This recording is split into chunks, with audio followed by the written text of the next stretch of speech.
Greetings, traveler.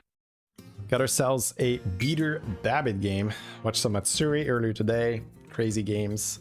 I'm going to be playing Oathstone. So that's with the Time Warp units in the shop. It's a Dragon, Alley, Mech, Murloc, and Undead game. And we got again. Now it is solid D tier with the 7 armor, but it's super fun to play. Oh, beater ends up taking it here. Alright. It's got the skipper. He's looking at what the 1-drops could be and whether he needs to sell it for Apple to try and not take damage. You can argue that the 1/1 has a reasonable chance of being minus 5 HP. And as again, that is tough, right? Because you only have 7 armor. So you basically start the game with 2 armor if you take that Murloc. Now it is gold, and gold will help you stabilize pretty quickly.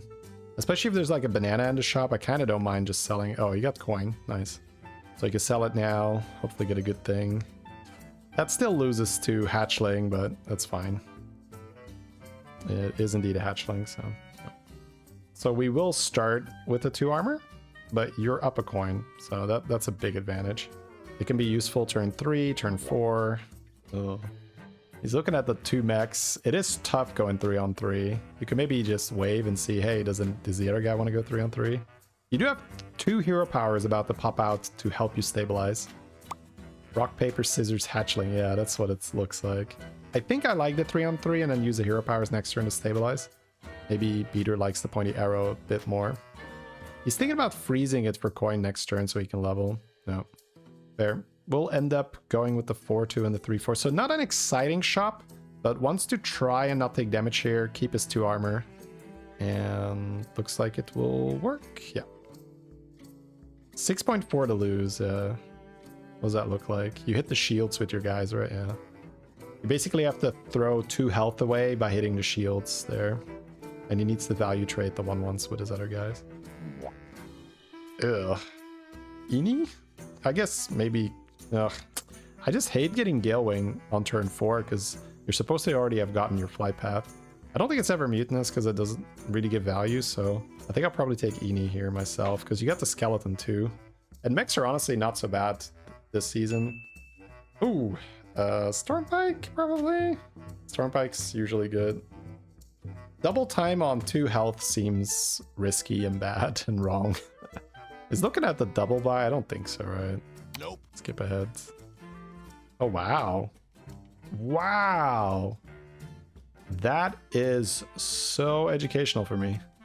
I would not have considered that as an option because it just feels like you're buying trash. It feels like I can just hear Jeef being like, bought trash. What are you doing? Now, he does have very low armor, and he does have the Ini hero power, so adding more stuff to his board is understandable. If he plays that Nerubian, future like Undead are also stronger, but it really feels like we added trash to the board, so I don't know. Chief judging you, yes. Alright, looks like he wants to discover 3 here. Yeah, gonna do that. Get the Deflecto. Wow.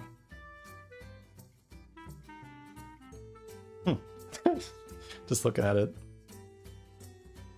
Another Metallic Hunter from the Ini hero power. Okay. All right. The Aviator will summon it. Okay. Okay. Ooh, that trinket is S tier? But it's not fun. You don't have a greater trinket then. Then again, in certain anomalies, you do not care. In certain anomalies, it is all about just pulling ahead. Yeah, that is true. I think outside of anomaly meta, this mysterious thing would be way worse, but I think in anomaly meta, I can really see sacrificing your greater trinket to just go faster. And he also has automaton, right? He can take the automaton for 2, but he's gonna go for the gold with 20 seconds on the rope, double level. Ding, ding, ding. All right, so we'll keep the... Oh, I was gonna say we'll keep the mech in the hand for the reset, but he's not gonna do that. Does the Ini proc? If we get an Ini proc, then it doesn't matter, of course. To get the... So, what I was going to say is, we put the Deflecto first, we put the Aviator second, and we use the Aviator to summon the pointy arrow guy to reset the Deflecto bot. But if his Ini hero power is going to proc, which it did, he now gets to summon Hollow Rover, and then Beater being Beater, of course, is doing my play just better. It's like, this is what Shady wanted, only I get a magnetic for free. Yeah. Wonderful. And takes no damage. That is beautiful. So smart, chat. Man, we're on 5. Nala with 2 pointy arrows is definitely tempo. Lag just you. Okay, looks like Beater was just lagging a bit there. He's gonna take the telescope. I wonder if that's him basically saying, I'm gonna go Nala, so I'll just grab the spell. Yeah, Beater says in chat he dropped some frames. Okay, so no Nala. Timewarped Chimera? Oh, spell power. Spell power enjoyer. Wow, really?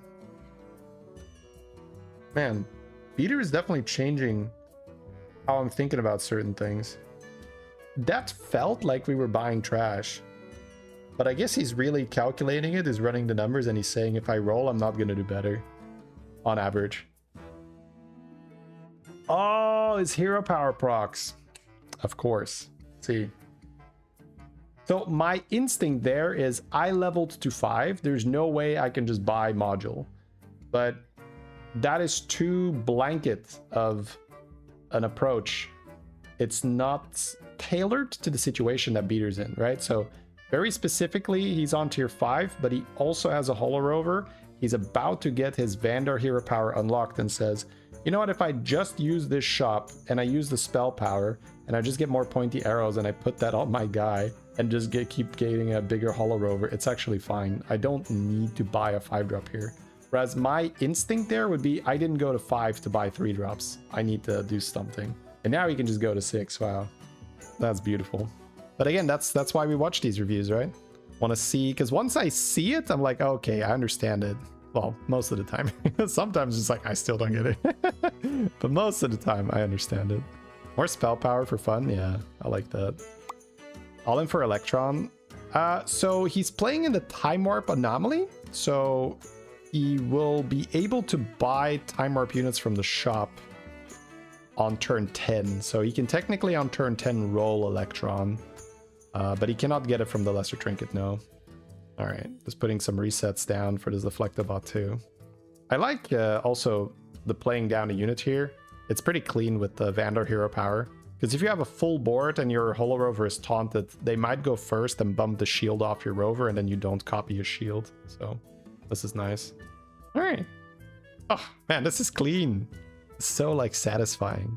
I mean, just compare that to this shit, right? Oh my god. Yeah. And again, it's also because he took the money trinket, he double leveled, the Holo Rover was just producing more stats, the pointy arrow was producing more stats, but it was crazy to me how quickly he identified that the Nala was not the play. Because Nala is a very good play if you rush tier 5. It's a great card to stabilize with. Because after you rush tier 5, you have to stop taking damage immediately, or you're dead very soon. Right, so he gets a Lesser Trinket here. Get around a Magnetic at the start of each turn, get another. The Tavern offers 2 extra mechs when it's refreshed. Whenever you magnetize him, I'm guessing Copper Coil, because he's already farming Magnetics. And that's the only trinket that scales a little bit, right? I guess the Scraper sticker scales a little bit too, but we'll go for the Golden Reborn Pointy... Golden Reborn Pointy Arrow, man. Junk Jouster here. I like Wisdom Ball. Wisdom Ball is better the earlier you get it, usually. But he is going to say no to it. Crap Scraper? Solid. Ow, does not want it. Okay.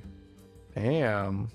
So skips that because he can hit Time Warps, but he can't hit the big Time Warps yet, right? Next turn is where he gets to be really picky. This turn we can't be that picky yet because you're only rolling small Time Warps. Found a Bran instead. Scrap Scraper's back. He can sell the Aviator and say, I'll take it anyway. Or sell the Anoyatron. No, we'll just bank a Bran. You're never gonna hear me make any arguments against that, so you know. We got a Bran. Elementals are in. Murlocs are in. Those are pretty good Battlecry types. Dragons give you the tier 5 dragon that makes the smaller Chroma Drakes. Golden Duo. Ooh. Oh, right.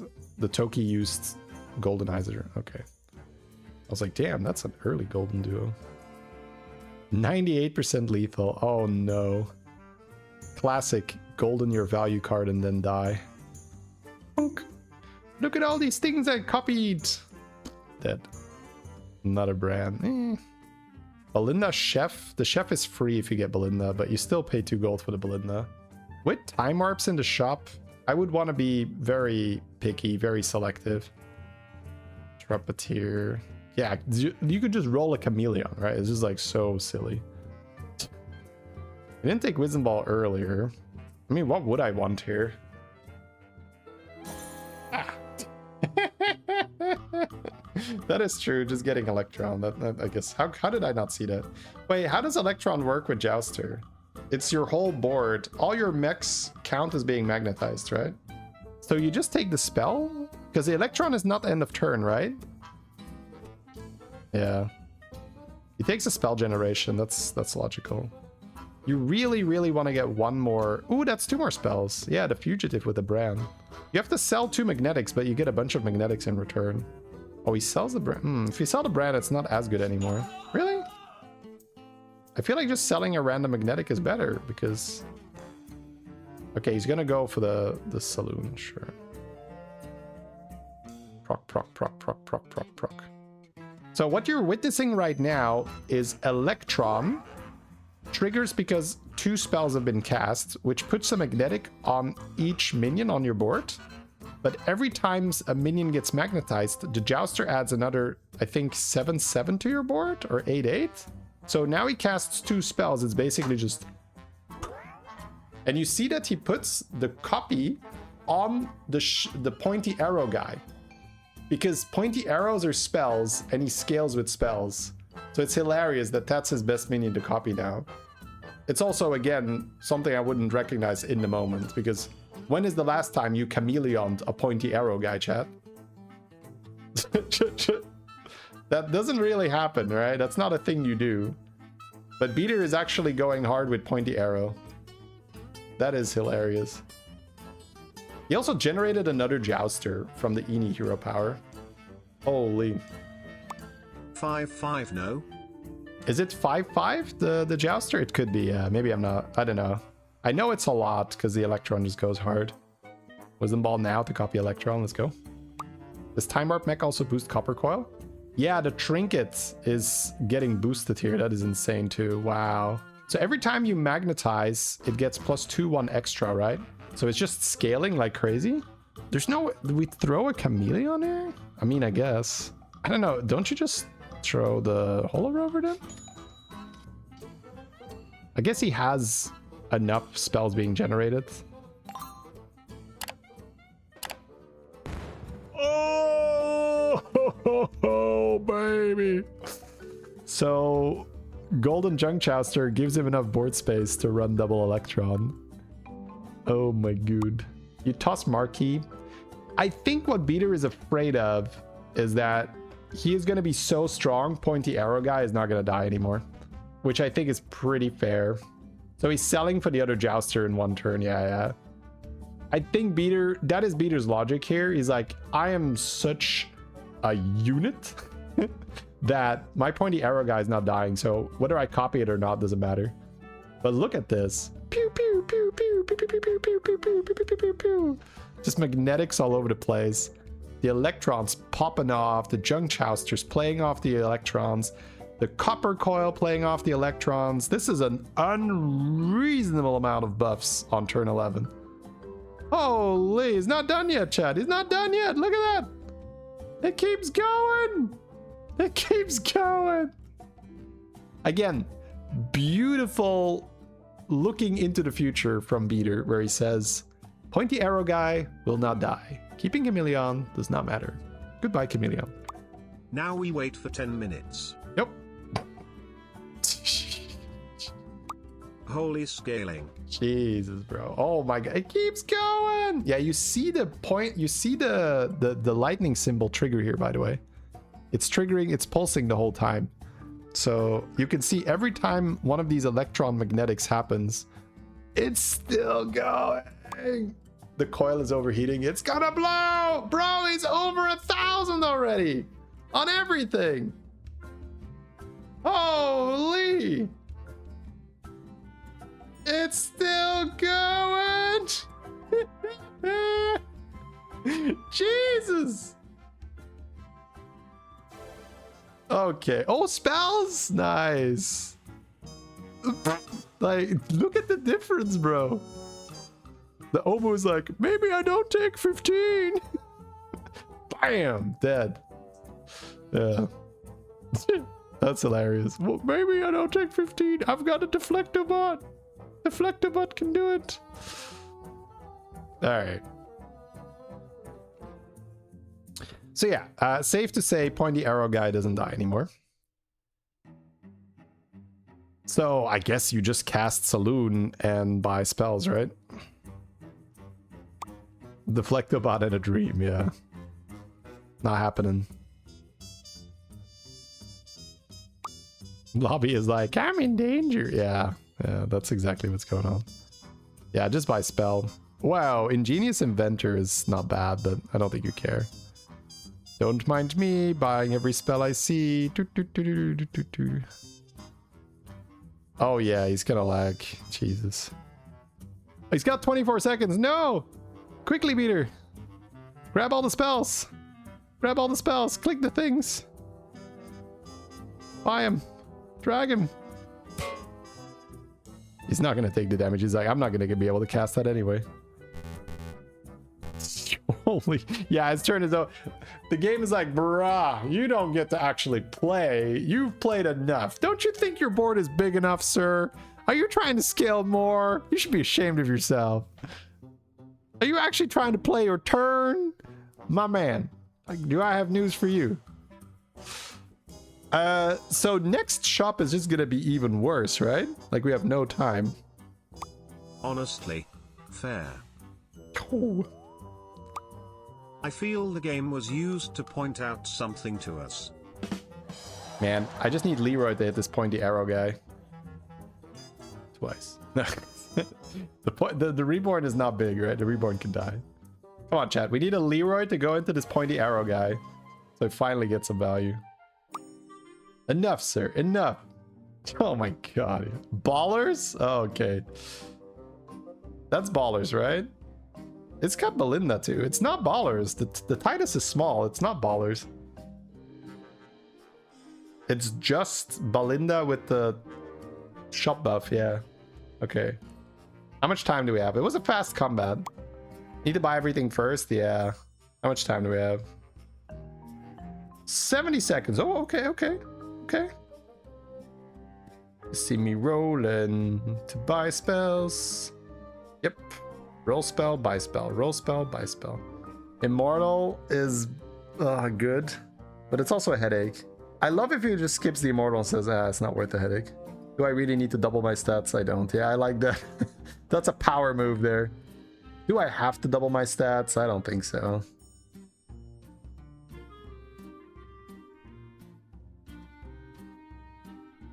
Okay, he needs to do the spells that require him to click first. And then the next one is to play the magnetic, and then you should just rip all the spells. I guess you could throw the 2020 spell in the shop first. Yeah, 2020 in the shop, and then you just click. Because these spells don't require him to discover. So you can he can pre-queue it here.